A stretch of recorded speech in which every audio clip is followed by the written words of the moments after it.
Hi guys, welcome back to my YouTube channel. Please watch the full video, hit that like button and do not forget to subscribe my YouTube channel. Let's get started.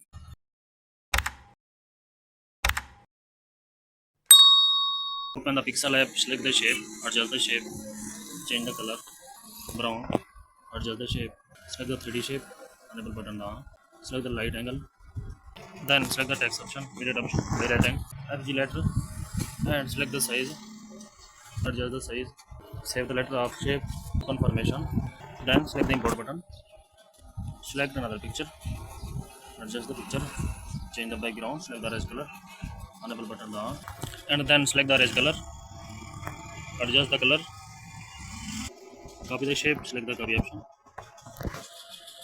change the background, select the color, and then select the another shape, adjust the shape, select the opacity, effect shadow, enable button down. Please like the video and subscribe the channel.